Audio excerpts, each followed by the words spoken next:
Hello there, welcome to the engineering mechanics video lectures and thank you for your support. With that, I am continuing the video lectures. In today's class, we will try to see how to find out the frictional force and how to find out the applied force and other the parameters of the friction. Suppose coefficient of friction, angle of friction, angle of repose, and these parameters how we can calculate it, right? The engineering mechanics, in the frictional force also, we are trying to find out the forces itself. So there we can see, and here I had given a very simple problem, and the person who can understand and who can remember the coefficient of friction equation, then we can solve this one. There we can see here, a body of weight W is equal to 100 newtons is applied on a horizontal plane. There we can see, this is the body, I am going to be saying A. A body A is going to be rested on the horizontal plane. So then determine the coefficient of friction. So then we need to be calculate the coefficient of friction. If the horizontal pull is, I am going to be taking 20 newtons applied on a body A. So in this case, can you see, it is rested on the horizontal surface. It means that there is going to be an interaction between the contact surface is going to be existed between your body A as well as the horizontal plane. It means the surface roughness, those are going to be interlocking to each other. So then what happened, he told that there is going to be a load is going to be acted, suppose the 20 newtons in the horizontal directions, that's going to be your P, right? So now we need to be find out. So if you want to find out that one, as we know that we need to draw the free body diagram. So how to draw the free body diagram, and we have seen in the series of video lectures how to draw it. The first we need to do the analysis of that. Can you see how many forces, external forces are acting on that member? Only the P is equal to 20 newtons is going to be there. At the same time, there is a self weight is going to be 100 newtons are there.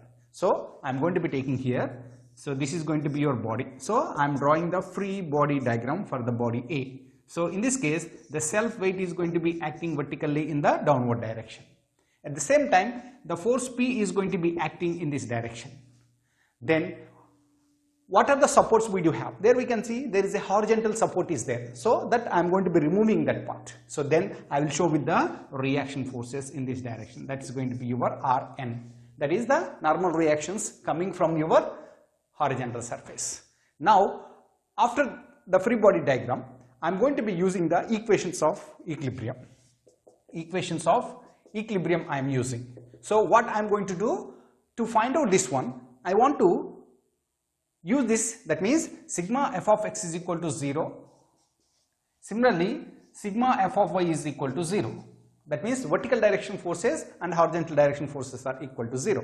Then because when the load is going to be acted, the body is going to be trying to move towards this side, right? The body is moving towards that side. So then the frictional force is going to be developing, and which is trying to opposing the motion of the body. So which force can oppose the motion? That force must be developed opposite to the direction of the motion. So then what happened? Your direction of your frictional force is going to be in this direction, because the direction of the motion is towards this side and it is in the opposite direction. Now I am going to be taking sigma f of x is equal to 0. So in this case, sigma f of x is equal to 0. How many forces would you have? One force is going to be your frictional force, one force is going to be your applied force. So towards right side is the positive and towards left side is going to be the negative. The same combination I am taking here, that's going to be your P and F. That's going to be P is equal to the frictional force I am going to be getting. This is the equation 1. And similarly, vertical forces are equal to 0.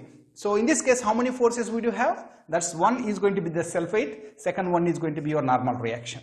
So they are moving in the opposite direction. Upward is going to be the positive, right? And the downward is going to be the negative. So then what is the forces? Rn is equal to W, the self weight. The self weight is equal to 100 newtons. I got it. Right? Once you are getting this Rn, so then Ff is equal to P. The P is equal to how much? That's going to be 20 newtons. So the frictional force is equal to 20 newtons. Can you see? We have calculated the frictional force as well as the normal reaction. Then we need to be calculate the coefficient of friction. The coefficient of friction is nothing but that's going to be mu is equal to, that's going to be the frictional force by normal reaction. I can get it. So what is the value of the frictional force here? That's going to be your 20 by Rn is equal to 100. So then the mu is equal to 0.2. It is going to be the dimensionless quantity because the frictional force is in newtons and normal reaction also in the newtons. They are going to be cancelled. Finally, the coefficient of friction existed between your body and to the contact horizontal surface is going to be 0.2. So it is also depends on the material. The coefficient of friction is generally it's going to be varying.